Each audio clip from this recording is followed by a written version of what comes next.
My god man, I can believe these. നീ തന്നെയാണ് ഈ പറയുന്നത്. എന്നാലും നിനക്കിത് എങ്ങനെ സാധിച്ചു ഗൗതം? ഞാൻ അറിയുന്ന ഗൗതം നെവർ ഇങ്ങനെയൊന്നുമല്ല. Unromantic, egoist, unkind. അറിയാം നിന്റെ മനസ്സിൽ ദീപക്ലാലിനോട് ഒരു സോഫ്റ്റ് കോർണർ ഉണ്ടെന്ന് എനിക്ക് നന്നായി അറിയാം. എന്നാൽ ഇത്ര പെട്ടെന്നൊരു കൺഫെഷൻ ഞാൻ ഒട്ടും പ്രതീക്ഷിച്ചില്ല. നീ എന്നെ ശരിക്കും ഞെട്ടിച്ചു കളഞ്ഞു. അല്ല, നീ കൺഫസ് ചെയ്തിട്ടും ദീപക്കാൽ വേറൊന്നും പറഞ്ഞില്ലേ? എങ്ങനെയായിരുന്നു ദീപകിന്റെ റിയാക്ഷൻ? സാറാ, എന്തു പറയാം, ദീപക് പെട്ടെന്നൊന്നും റിയാക്ട് ചെയ്തില്ല. ഞങ്ങൾ തമ്മിലുള്ള ഫ്രണ്ട്ഷിപ്പ് ബ്രേക്ക് ചെയ്യാൻ അവൻ ആഗ്രഹിക്കുന്നില്ല, അത്രേ അവൻ പറഞ്ഞോളൂ. ഇപ്പോൾ തോന്നുന്നു എല്ലാം കുറച്ച് നേരത്തെ പോയെന്ന്. അവൻ എന്നെക്കുറിച്ച് എന്ത് വിചാരിച്ചു കാണും? അവനോടുള്ള എൻ്റെ ഫ്രണ്ട്ഷിപ്പ് പോലും ഈ പ്രണയത്തിന് വേണ്ടി ഞാൻ ക്രിയേറ്റ് ചെയ്താണെന്ന് അവൻ കരുതി കാണുമോ? എൻ്റെ ഫീലിങ്സ് ഒന്നും ഇത്ര നേരത്തെ അവനോട് പറയണമെന്ന് ഞാൻ ഒട്ടും വിചാരിച്ചതല്ല. ബട്ട് ഡോക്ടർ ഗീത വർമ്മ അവരവനെ തേടി എത്തുന്നതിന് മുമ്പ് അവനെല്ലാം അറിയണമെന്ന് ഞാൻ കരുതി. സാറാ, നീ കുറച്ച് നേരത്തെ എന്നെക്കുറിച്ച് പറഞ്ഞില്ലേ, അൺറൊമാൻറ്റിക്, ഈഗോസ്റ്റ്. ശരിയാ, അഡ്വക്കേറ്റ് ഗൗതം വർമ്മയെ സംബന്ധിച്ച് ചുറ്റുള്ളവരെ കണ്ണടച്ച് വിശ്വസിക്കുന്നത് മണ്ടത്തരം മാത്രമാണ്. എന്നാൽ കുട്ടിക്കാലം മുതലേ സ്നേഹവും വാത്സല്യവും ആഗ്രഹിച്ചിരുന്നൊരു മനസ്സ് എനിക്കുണ്ടായിരുന്നു. കൊടുത്ത സ്നേഹം തിരിച്ചു കിട്ടില്ലെന്ന ഭയം, അതായിരുന്നു എന്നെ എല്ലാവരിൽ നിന്ന് അകറ്റിയത്. എന്നാൽ ഞാൻ മനഃപൂർവ്വം അകലാൻ ശ്രമിക്കും തോറും ദീപക് എന്നിലേക്ക് കൂടുതൽ അറ്റാച്ച്ഡ് ആവായിരുന്നു. എന്നെക്കുറിച്ച് കൂടുതൽ അറിയാൻ അവൻ ശ്രമിച്ചുകൊണ്ടിരുന്നു. മറ്റുള്ളവരെ പോലെ എൻ്റെ പണത്തിന് പിന്നാലെയാണ് അവനെന്നും ഞാൻ വിശ്വസിച്ചു. എന്നാൽ എൻ്റെ എല്ലാ കണക്കുകൂട്ടലുകളും തെറ്റിച്ചുകൊണ്ടായിരുന്നു ഓഫനേജിൽ വെച്ച് ഞാൻ അവനെ കണ്ടുകിട്ടിയത്. അവൻ്റെ പാസ്റ്റിനെ കുറിച്ച് അന്വേഷിച്ചറിഞ്ഞപ്പോൾ ഫസ്റ്റ് ടൈം എൻ്റെ ഉള്ളിൽ അവനോട് റെസ്പെക്റ്റ് തോന്നി തുടങ്ങി. ലയയുടെ കേസ്, അത് അവൻ എത്രമാത്രം ഇമ്പോർട്ടൻ്റ് ആണെന്ന് മനസ്സിലായി. അവൻ കോടതിയിൽ വാദിക്കുന്നതും എതിർക്കുന്നതും എല്ലാം അവനും കൂടി വേണ്ടിയാണെന്ന് മനസ്സിലായി. Sarah, you are right. നിനക്കറിയുന്ന അഡ്വക്കേറ്റ് ഗൗതം വർമ്മ അല്ല ഞാനിപ്പോൾ. എനിക്ക് ഇപ്പോൾ എന്തെങ്കിലുമൊക്കെ ചേഞ്ച് ഉണ്ടായിട്ടുണ്ടെങ്കിൽ അതിനൊരേ ഒരു റീസണേ ഉള്ളൂ, ദീപക്.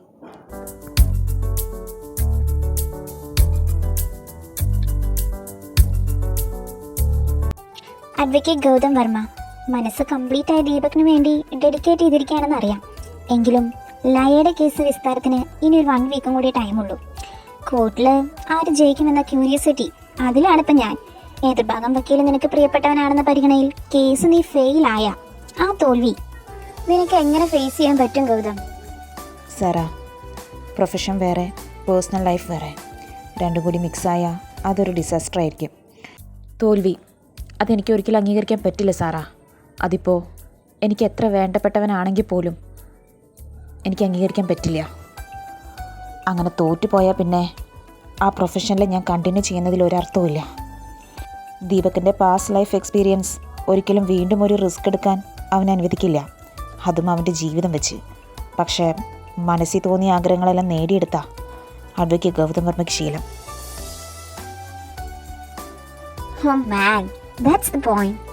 അപ്പോൾ നിനക്ക് വാശിയുണ്ട്. അഡ്വക്കേറ്റ് ദീപക് ലാൽ നിന്റെ ലവർ ആണെങ്കിൽ പോലും അവന് മുന്നിൽ നീ പതറില്ലെന്ന്. ദാറ്റ്സ് ഇറ്റ്, അത് മതി.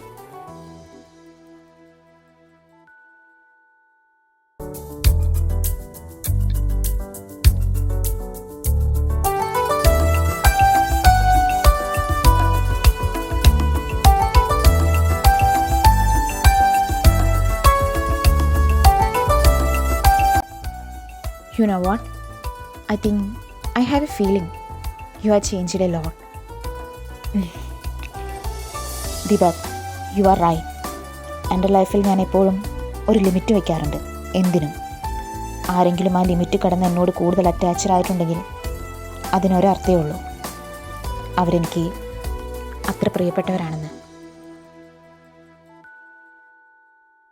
തനിക്ക് തോന്നിയ ആ ചേഞ്ച്, അതിനൊരു റീസൺ ഇതായിരിക്കാം.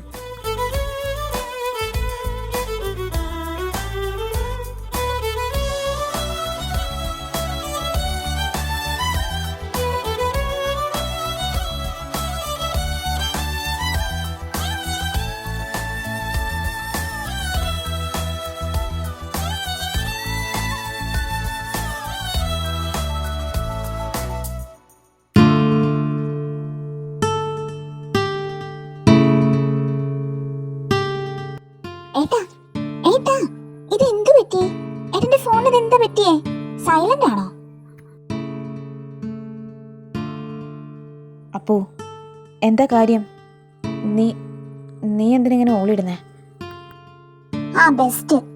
ഏട്ടനിത് ഏത് ലോകത്താ? ഫോൺ റിങ് ചെയ്തത് കേൾക്കുന്നില്ലേ? ഹോ, ഞാൻ ശ്രദ്ധിച്ചില്ല. അപ്പോ എന്താ കാര്യം? ഏട്ടാ, ലൈ ചേച്ചി വിളിച്ചിരുന്നു. ഏട്ടനെ കുറെ വട്ടം ട്രൈ ചെയ്തെന്ന് പറഞ്ഞു. ഏട്ടൻ കോൾ എടുക്കാത്തോണ്ടാ എന്നെ വിളിച്ചത്. എന്തോ സീരിയസ് മാറ്റർ ആണെന്ന് തോന്നുന്നു. എത്രയും പെട്ടെന്ന് തിരിച്ചു വിളിക്കാൻ പറഞ്ഞു. ചേച്ചി നല്ല ടെൻഷനിലായിരുന്നു. എന്നോട് ഫോണിൽ സംസാരിച്ചപ്പോൾ കരയുന്നുണ്ടായിരുന്നു. കാര്യം എന്താന്ന് ചോദിച്ചിട്ടൊന്നും പറഞ്ഞില്ല. ഏട്ടനോട് പെട്ടെന്ന് തിരിച്ചു വിളിക്കാൻ മാത്രം പറഞ്ഞു. ഏട്ടൊന്ന് വിളിക്കുവോ? ചേച്ചിക്ക് എന്തോ കാര്യമായിട്ട് പറ്റിയിട്ടുണ്ട്. അപ്പോ നീ ടെൻഷൻ അടിക്കണ്ട. ഞാൻ ലയനെ വിളിക്കാം. ഇപ്പം തന്നെ വിളിക്കാം.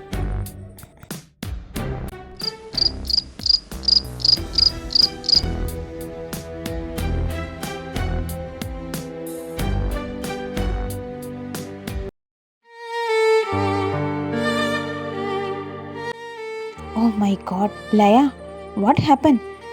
ഓ, എനിക്ക് സമാധാനായി. തനിക്കെന്താ പറ്റിയേ? എന്തിനാ പെട്ടെന്ന് ഹോസ്പിറ്റലിലേക്ക് വരാൻ പറഞ്ഞേ? അച്ഛനെവിടെ?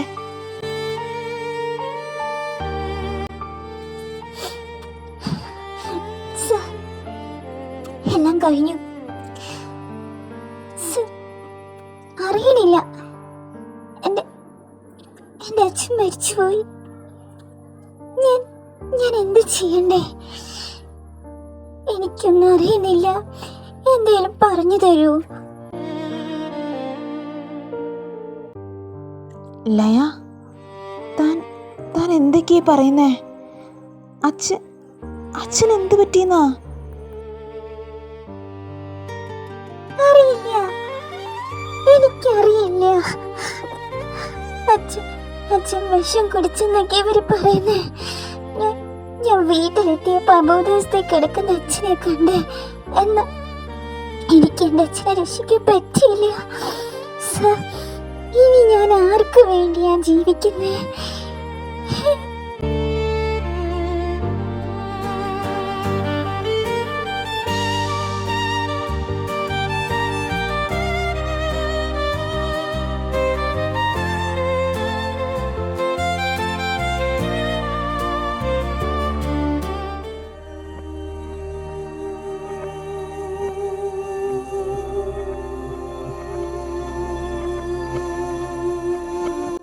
അല്ല, ഇതാരാ? റോസ് മോളോ? വാ മോള്, വാ ഇരിക്കി. അല്ല മോളെ, കുറെ നാളായില്ല കണ്ടിട്ട്. എന്തൊക്കെയുണ്ട് വിശേഷം? മോൾക്ക് സുഖാണോ? യെസ് അങ്കിൾ, ഞാൻ സുഖമായിരിക്കുന്നു. പിന്നെ ലയ ഇവിടെ ഇല്ലേ? മോള് പറഞ്ഞത് ശരിയാ. ലയ ഇവിടെ ഇല്ല. അവളൊരു ഇന്റർവ്യൂ അറ്റൻഡ് ചെയ്യാൻ പോയതാ. എത്ര നാളെന്ന് വെച്ചാൽ വീട്ടിലിങ്ങനെ. ഞാനാ പറഞ്ഞത് ഒരു ജോലി നോക്കാൻ. ഇന്റർവ്യൂ കഴിഞ്ഞു. നല്ല എളുപ്പമുണ്ടായിരുന്നു അവള് പറഞ്ഞേ. അവള് വിളിച്ചിട്ടുണ്ടായിരുന്നു. ഇപ്പൊ തിരിച്ചു വന്നുകൊണ്ടിരിക്കുക. ഉടനെ തന്നെ എത്തും. മോളൊരു കാര്യം ചെയ്യും, ഇവിടെ ഇരിക്കേ. അച്ഛൻ പോയിട്ട് കോഫി എടുത്തിട്ട് വരാം. ഹേയ് അങ്കിൾ, അതൊന്നും വേണ്ട, കുഴപ്പമില്ല. അങ്കിൾ എന്തിനാ ബുദ്ധിമുട്ടണേ? അങ്കിൾ എവിടെ ഇരിക്കേ, കോഫി ഞാനിടാം. അയ്യോ, അത് വേണ്ട മോളെ, അച്ഛൻ ഉണ്ടാക്കി തരാം. മോള് ജോലി കഴിഞ്ഞ് വരുന്ന വഴിയായിരിക്കില്ലേ, നല്ല ക്ഷീണം കാണും. മോള് റെസ്റ്റ് എടുത്തോ, അച്ഛൻ കോഫി ഇടാം. പറ്റില്ല, അതൊന്നും പ്രശ്നമല്ല. അച്ഛൻ എന്നെ ലയെ പോലെ കണ്ടാൽ മതി. ഞാൻ കോഫി ഇടാം. അച്ഛൻ ഞാൻ പറയുന്നത് മര്യാദയ്ക്ക് കേട്ട് ഇവിടെ ഇരുന്നോ. ഞാനിപ്പോ വരാട്ടോ. ശരി മോളെ. മോൾക്ക് എന്തെങ്കിലും ബുദ്ധിമുട്ടുണ്ടെങ്കിൽ അച്ഛനോട് പറയണേ. എന്നെ വിളിച്ചാൽ മതി കേട്ടോ. ശരി അച്ഛാ.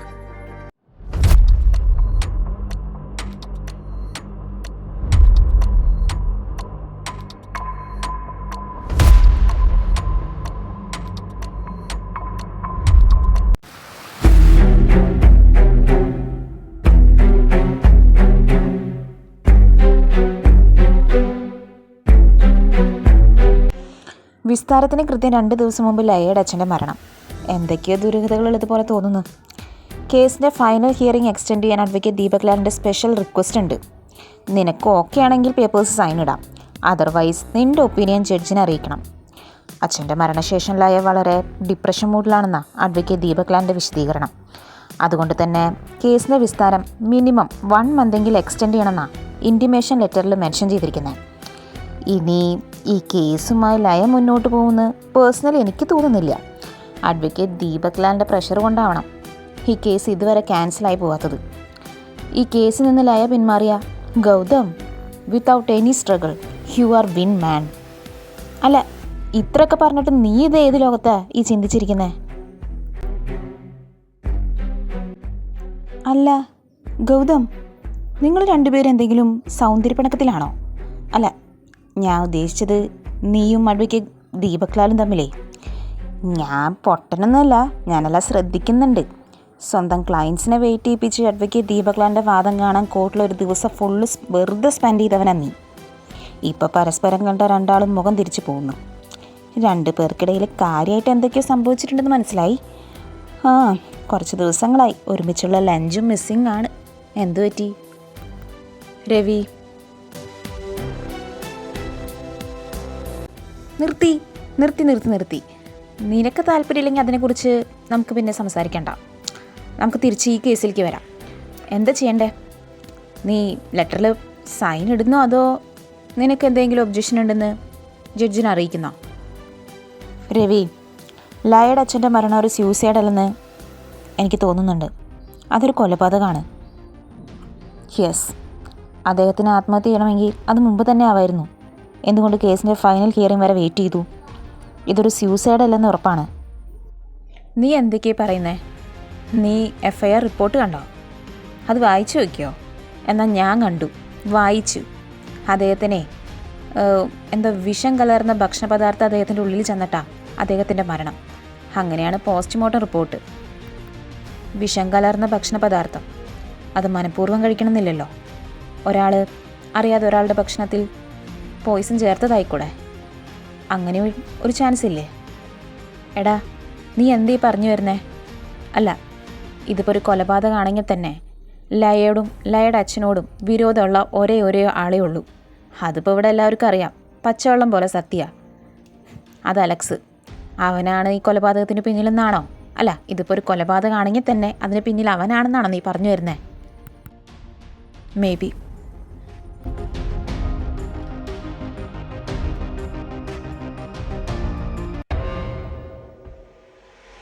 അതിലെ നീ വെറുതെ തന്നെ ദേഷ്യം പിടിപ്പിക്കണ്ട. എത്ര തവണ പറയാനടാ നിനക്ക്? ഞാൻ പറയുന്നത് നിന്റെ തലയിൽ കയറുന്നില്ലേ? അവളുടെ അച്ഛനെ കൊന്നത് ഞാനല്ല. അലക്സേ, നീ സത്യം പറ. ഇതുവരെ ഞാൻ അറിയാതെ നീ ഒന്നും പ്ലാൻ ചെയ്തിട്ടില്ല. അലക്സേ, സത്യം പറയാലോ, ഇവിടെ എനിക്ക് നിന്നെ തന്നെ സംശയം. എടാ, മരണം ആത്മഹത്യയാണെന്നൊക്കെ പറയുന്നേ, എന്നാലും എനിക്ക് വിശ്വാസമാവുന്നില്ല. എടാ, ഈ കേസ് ജയിക്കാൻ നീ ഏതറ്റം വരെ പോകുമെന്ന് എന്നോട് പറഞ്ഞിട്ടുണ്ട്. നീ ഉദ്ദേശിച്ചത് ഇതായിരുന്നില്ലേ? സത്യം പറ. അതിലെ നമ്മുടെ ഫ്രണ്ട്ഷിപ്പ് ഇവിടെ അവസാനിക്കും. സൂക്ഷിച്ച് നീ സംസാരിക്കണം. നീ എൻ്റെ തലയ്ക്ക് വീണ്ടും പ്രാന്ത് പിടിപ്പിച്ചുകൊണ്ടിരിക്കുക. എനിക്ക് പറയാനേ പറ്റൂ. വിശ്വാസം ഉണ്ടെങ്കിൽ നീ എന്നെ വിശ്വസിക്കേ, അല്ലെങ്കിൽ വേണ്ട. എടാ, ഞാനല്ല. എടാ, അതിൽ ഞാനല്ല. അവളുടെ അച്ഛനെ കൊന്നത് ഞാനല്ല. അവളുടെ അച്ഛനെ കൊല്ലാനാണ് എൻ്റെ പ്ലാനെങ്കിൽ അതെനിക്ക് ഈ കേസ് ഫയൽ ചെയ്യുന്നതിന് മുമ്പ് ചെയ്യായിരുന്നു. അവളുടെ അച്ഛനെ മാത്രമല്ല, അവളെയും തട്ടിയാനെ ഞാൻ. അറിയോ നിനക്ക്? ഇതെന്നെ കൊടുക്കാൻ ആരും മനഃപൂർവ്വം ചെയ്തിരിക്കുന്നതാ, ഐ ആം ഷ്യൂർ. അല്ലെങ്കിൽ ഫൈനൽ ഹിയറിങ്ങിന് തൊട്ട് മുമ്പ് ഇങ്ങനൊരു മരണം ഇതെന്നെ സപ്പോർട്ട് ചെയ്യാനുള്ള നീക്കാണെന്ന് എനിക്ക് തോന്നുന്നില്ല. ഇതെന്നെ കൊടുക്കാൻ വേണ്ടി ആരും ചെയ്തതാണ് എനിക്ക് തോന്നുന്നത്. അലക്സേ, അതിന് വേറെ പ്രശ്നമൊന്നും വരുന്നില്ലല്ലോ. ഇതൊരു മേർഡർ കേസായിട്ടല്ല റിപ്പോർട്ട് ചെയ്തിരിക്കുന്നത്, ഒരു സ്യൂസൈഡായിട്ടാ. പിന്നെ ഇതെങ്ങനെ നിൻ്റെ തലയിലാവാ? ഇവിടെ നീ സേഫാ. പിന്നെ ഞാൻ നിന്നെ വിശ്വസിക്കാം. നീ ഇത്രയൊക്കെ പറയുന്നുണ്ടെങ്കിൽ അത് നീയാവുമെന്ന് എനിക്കിപ്പോൾ തോന്നുന്നില്ല. പക്ഷെ ആരെടാ? നമ്മളല്ലാതെ പിന്നെ ഇതൊക്കെ ആര് ചെയ്യാനാ? അറിയില്ല. ഇതാരുടെ ബുദ്ധിയാണെന്ന് എനിക്കറിയില്ല. പക്ഷെ ഇതെന്നെ സപ്പോർട്ട് ചെയ്യാനാണോ മറിച്ച് എന്നെ കൊടുക്കാനാണോ? അതാണ് എൻ്റെ ഇപ്പോഴത്തെ ഡൗട്ട്.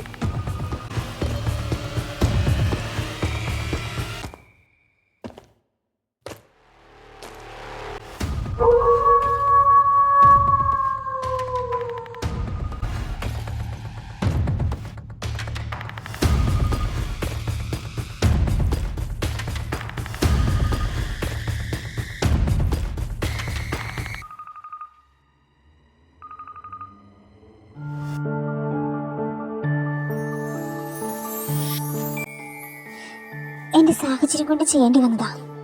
അലക്സിനോടുള്ള എൻ്റെ പ്രണയം കൊണ്ടാ ഞാൻ ഈ കൊടും ക്രൂരത ചെയ്തത്. അദ്ദേഹത്തിന് നേരെ അവസാനമായി വിഷം കലർന്ന കോഫി കപ്പ് നീട്ടുമ്പോഴും എനിക്ക് നൽകിയ അദ്ദേഹത്തിൻ്റെ അവസാന പുഞ്ചിരി അതിൻ്റെ മനസ്സിൽ നിന്ന് മായുന്നില്ല. ചെയ്ത തെറ്റിൻ്റെ ആഴം എത്രത്തോളാണെന്ന്, എത്രത്തോളം ഉണ്ടെന്ന് ഇപ്പോഴെനിക്ക് ബോധ്യപ്പെടുത്തുന്നത്. മനസ്സ് നിറയെ കുറ്റബോധമാണ്. സർ, എനിക്ക് നൽകിയ വാക്ക് ദയവ് ചെയ്ത് മറക്കരുത്. അലക്സിനെ എനിക്ക് വേണം. അവനോടുള്ള എൻ്റെ പ്രണയം കൊണ്ടാ, അതുകൊണ്ട് മാത്രം ഇതൊക്കെ ഞാൻ ചെയ്ത് കൂട്ടിയത്. അവനോടുള്ള എൻ്റെ പ്രണയം അത് അവൻ്റെ സമ്പാദ്യം കണ്ടിട്ടൊന്നുമല്ല. I love him, I want him. അതിനുവേണ്ടി ഞാൻ എന്തും ചെയ്യും, എന്തും. സർ, സൊസൈറ്റിക്ക് മുന്നിൽ ഒരു കുറ്റവാളിയായി എനിക്ക് നിൽക്കേണ്ടി വരുമോ? എൻ്റെ ഭയം ഇപ്പോൾ അതാണ്. സർ പറഞ്ഞിട്ടാണ് ഞാൻ ഇതൊക്കെ ചെയ്തത്. തിരിച്ച് അലക്സിനെ എനിക്ക് തരുമെന്നുള്ള വാക്കിൽ സാറിന് എനിക്ക് വിശ്വാസമാണ്. അതുകൊണ്ടാണ് മറ്റൊന്നും ചിന്തിക്കാതെ ഞാൻ ഈ ക്രൂരത ചെയ്തത്. Don't worry, Rose. Well done. You are doing well. ദേവയ്ക്ക് ഒരു വാക്കേ ഉള്ളൂ എന്നും.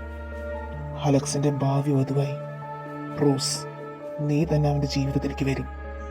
U don't have to worry about anything. ഞാനുണ്ട് എന്തിനും നിന്റെ കൂടെ. ശതി അതെൻ്റെ ശീലമല്ല. അലക്സിനെ നിനക്ക് തരുമെന്ന് ദേവ പറഞ്ഞിട്ടുണ്ടെങ്കിൽ തന്നിരിക്കും. അതിനെനിക്ക് അവൻ്റെ അനുവാദം പോലും വേണ്ട. സർ, എനിക്ക് തോന്നുന്നില്ല. അലക്സ് സാർ എന്നെ പലതിനു വേണ്ടി സമീപിച്ചിട്ടുണ്ട്. പക്ഷെ അദ്ദേഹത്തിൻ്റെ കണ്ണിൽ ആത്മാർത്ഥമായ ഒരു പ്രണയം ഞാൻ ഇതുവരെ കണ്ടിട്ടില്ല. അദ്ദേഹത്തിൻ്റെ മനസ്സിൽ ആരോ ഉണ്ട്, എനിക്കുറപ്പാ. അതെന്നോട് പറഞ്ഞിട്ടുമുണ്ട്. ഒരിക്കലും അയാൾക്ക് പകരമാവില്ല ഞാനെന്ന്. അതാരാണെന്നുള്ള ക്യൂരിയോസിറ്റി മാത്രമാണ് എൻ്റെ മനസ്സിൽ. അലക്സാറിൻ്റെ മനസ്സിൽ അങ്ങനെ ഒരാളുണ്ടെങ്കിൽ, അയാളുടെ സ്നേഹം ഇപ്പോഴും ഉണ്ടെങ്കിൽ, അദ്ദേഹത്തിന് എങ്ങനെ എന്നെ സ്നേഹിക്കാൻ കഴിയും? റോസ്, കിട്ടാത്ത സ്നേഹം ചിലപ്പോൾ നമുക്ക് പിടിച്ചു വാങ്ങേണ്ടി വരും. അതിന് കുറച്ച് സെൽഫിഷ് ആയാലും ബുദ്ധിമുട്ടൊന്നുമില്ല. സാറ് പറയുന്നത് എന്തും ചെയ്യാൻ ഞാൻ തയ്യാറാണ്. പക്ഷെ എനിക്ക് അലക്സിനെ വേണം, അത്രേ ഉള്ളൂ. ഞാൻ പറയുന്നതെല്ലാം ചെയ്താ അവസാനം നിനക്ക് അലക്സിനെ കിട്ടും. അതെന്റെ വാക്കാ, ദേവയുടെ വാക്ക്.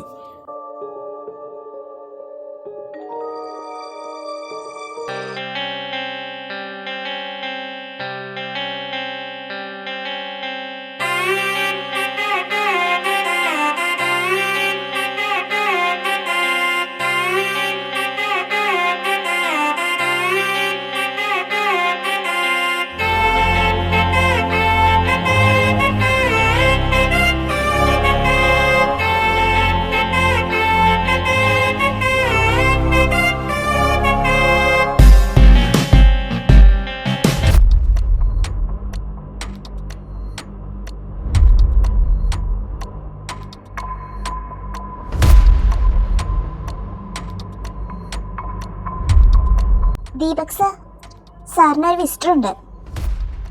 റിയ, വിസിറ്ററോ? ഈ ടൈമിലോ? ക്ലയൻസ് ആണെങ്കിൽ നാളെ വരാൻ പറയൂ. ഞാൻ നല്ല ടയേർഡാണ്. സർ, ഇത് ക്ലയൻ്റ് ആരുമല്ല. സാറിനെ പേഴ്സണലി കാണണമെന്നാ പറഞ്ഞത്. സാറിന് അറിയുന്ന ആരോ എന്നാ പറഞ്ഞേ. എന്നെ അറിയുന്നതോ? ശരി, വരാൻ പറയൂ. Advocate Deepak Lal, nice to meet you. Sorry, ഇവിടെ വെച്ചൊരു മീറ്റിംഗ് വേണമെന്ന് ഞാൻ ആഗ്രഹിച്ചിരുന്നില്ല. പക്ഷേ സാഹചര്യത്തിൻ്റെ സമ്മർദ്ദം കൊണ്ട് എനിക്കിവിടെ വരേണ്ടി വന്നു. എന്തായാലും അഡ്വക്കേറ്റ് ദീപക് ലാലിനെ കുറിച്ച് ഞാൻ അറിഞ്ഞത് വെച്ച് you are very calm person, but at the same time very intelligent man. ഓപ്പണായി ചോദിക്കുന്നത് കൊണ്ടൊന്നും തോന്നരുത്, ഞാൻ വളരെ സ്ട്രൈറ്റ് ഫോർവേഡാണ്. അഡ്വക്കേറ്റ് ദീപക് ലാലിന് എന്നെ മനസ്സിലായോ? ഐ തിങ്ക് എൻ്റെ പേര് പറഞ്ഞാൽ ചിലപ്പോൾ തനിക്ക് എന്നെ മനസ്സിലാവും. I am doctor Geetha Varma, advocate Gautam വർമ്മയുടെ അമ്മയാണ്. ഞാൻ എന്തിന് അഡ്വക്കേറ്റ് ദീപക് ലാലിനെ കാണാൻ ഇവിടെ വരണം എന്നായിരിക്കും ദീപക് ഇപ്പോൾ ചിന്തിക്കുന്നത്. It's simple. ഒരാളുടെ ഫിസിക്കൽ അപ്പിയറൻസ് വെച്ചല്ല, മറിച്ച് അവരുടെ മനസ്സറിഞ്ഞ് പെരുമാറാനും എനിക്കറിയാം. അഡ്വക്കേറ്റ് ദീപക് ലാലിന് ഒരു സഹോദരി മാത്രമേ ഉള്ളൂ അല്ലേ? അഡ്വക്കേറ്റ് ദീപക് ലാലിന് ഞാൻ പറയാതെ തന്നെ അറിയാം ഞങ്ങളുടെ ഫാമിലിയുടെ സ്റ്റാൻഡേർഡ് എത്രത്തോളം ഉണ്ടെന്ന്. ന്യൂസിലാൻഡറാണ് ഞാനും ആനന്ദും. സ്വന്തമായിട്ടൊരു ഹോസ്പിറ്റൽ വരെയുണ്ട്. പിന്നെ ഗൗതം, അവൻ്റെ വഴിയിലൂടെ സഞ്ചരിക്കുന്നു. ഞങ്ങളൊരിക്കലും അവനോട് നോ പറഞ്ഞിട്ടില്ല. പക്ഷേ ഇവിടെ എനിക്ക് അവനോട് ആദ്യമായിട്ടൊരു നോ പറയേണ്ടി വരും. അമ്മയെ എതിർക്കുന്ന മകനല്ല അവൻ അവൻ്റേതായ തീരുമാനങ്ങളുണ്ട്, ഉറച്ച തീരുമാനങ്ങൾ. പക്ഷേ ഇവിടെ അവൻ പറഞ്ഞ തീരുമാനം ശരിയാണെന്ന് എനിക്ക് തോന്നുന്നില്ല. അതുകൊണ്ട് തന്നെ അവൻ്റെ തീരുമാനത്തെ എതിർക്കാനുള്ള അവകാശം എനിക്കുണ്ടല്ലോ. അതുകൊണ്ട് തന്നെയാണ് അധികം സമയം കളയാതെ ന്യൂസിലാൻഡിലേക്ക് പോകുന്നതിന് മുമ്പ് ഒരു കാര്യം ക്ലിയർ ചെയ്യാൻ അഡ്വക്കേറ്റ് ദീപക് ലാലിനെ നേരിട്ട് കാണേണ്ടി വന്നത്. അഡ്വക്കേറ്റ് ദീപക് ലാലിനെ ചിന്തിച്ചറിയാം നിങ്ങളുടെ ഫാമിലി ബാക്ക്ഗ്രൗണ്ട് ഞങ്ങളുടെ ഫാമിലിയായിട്ട് എത്രത്തോളം മാച്ചാണെന്ന്. ചോദിക്കുന്നതുകൊണ്ടൊന്നും തോന്നരുത്. ഇനിയിപ്പോൾ തോന്നിയാലും എനിക്കൊന്നുമില്ല. To be honest, advocate Deepak Lal ഒരു കേസിന് വേണ്ടി എത്ര ഫീസ് വാങ്ങുന്നേ? അല്ല, ഏകദേശം എത്ര പ്രോപ്പർട്ടീസ് ഉണ്ട് എൻ്റെ പേരിൽ? ഇപ്പോൾ നിങ്ങൾ താമസിക്കുന്ന വീട് അത് ആരുടെ പേരിലാ? സോറി മാഡം, എൻ്റെ സ്വത്തിൻ്റെ കണക്കെടുക്കാനാണ് മാഡത്തിൻ്റെ ഈ വരവെങ്കിൽ ഈ കോൺവെർസേഷൻ മുന്നോട്ട് കൊണ്ടുപോകാൻ ഞാൻ ആഗ്രഹിക്കുന്നില്ല. ശരി, ഞങ്ങൾ എന്തുകൊണ്ടാണ് ഇപ്പം നാട്ടിലേക്ക് വന്നതെന്ന് അഡ്വക്കേറ്റ് ദീപക് ലാലിനെ അറിയോ? ഞങ്ങളുടെ മൂത്ത മകൻ്റെ മാരേജിൻ്റെ പർപ്പസിന് വേണ്ടിയാണ് വന്നത്. അതുകൊണ്ട് മാത്രമാണ് ഇന്ത്യയിലെത്തിയത്. ഇന്ത്യയിലുള്ള ഞങ്ങളുടെ അനുഭവങ്ങളൊന്നും അത്ര നല്ലതൊന്നല്ല. അതുകൊണ്ട് തന്നെ ഐ ഹേറ്റ് ദിസ് കൺട്രി. ഞങ്ങളുടെ ഇളയ മകൻ്റെ മാരേജ് പ്ലാനിങ്ങും ഈ വിസിറ്റിന് പിന്നിലുണ്ട്. എന്നാൽ അവൻ്റെ മനസ്സിലൊരു പെൺകുട്ടിയല്ല മറിച്ചൊരു ആൺകുട്ടിയാണെന്ന് അറിഞ്ഞപ്പോൾ സാധാരണ ഒരു അമ്മ എങ്ങനെ റിയാക്ട് ചെയ്യും? അതുപോലെ തന്നെയായിരുന്നു എൻ്റെ റിയാക്ഷനും. സർപ്രൈസ്ഡ്. എൻ്റെ മകൻ അഡ്വക്കേറ്റ് ഗൗതം വർമ്മയുടെ മനസ്സിൽ കയറി പറ്റിയ ആ ഭാഗ്യവാനെ നേരിട്ട് കാണാനൊരു മോഹം. ആ മോഹം എന്നെ ഇവിടെ എത്തിച്ചു, അഡ്വക്കേറ്റ് ദീപക് ലാലിൻ്റെ മുന്നിൽ. എൻ്റെ മകനെ ഞാൻ കുറ്റപ്പെടുത്തില്ല ഒരിക്കലും. നിന്റെ മുന്നിൽ അവൻ അടിതെറ്റി വീണതിൽ അവന് തെറ്റി പറയാൻ പറ്റില്ല. പക്ഷേ എൻ്റെ മകൻ്റെ മനസ്സിൽ ഇടം പിടിക്കാൻ മാത്രമേ നിനക്ക് കഴിയൂ. അവൻ്റെ ലൈഫിലേക്ക് വരാമെന്ന് നീ വിചാരിക്കണ്ട. നടത്തില്ല ഈ ഡോക്ടർ ഗീതാ വർമ്മ. മനസ്സിലായോ? അഡ്വക്കേറ്റ് ദീപക് ലാലിന്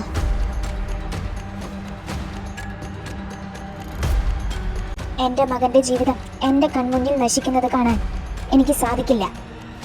എൻ്റെ മകൻ നിന്നെ ജീവിത പങ്കാളിയായിട്ട് സ്വീകരിച്ചാൽ അവനൊരു പ്രശ്നം ഉണ്ടാവില്ലായിരിക്കും. പക്ഷെ അവൻ്റെ ഭാവി ഓർത്ത് ടെൻഷൻ അടിച്ചിരിക്കുന്നത് ഞാനായിരിക്കും.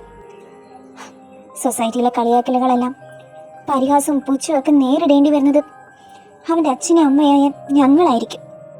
അതുകൊണ്ട് പറയാം,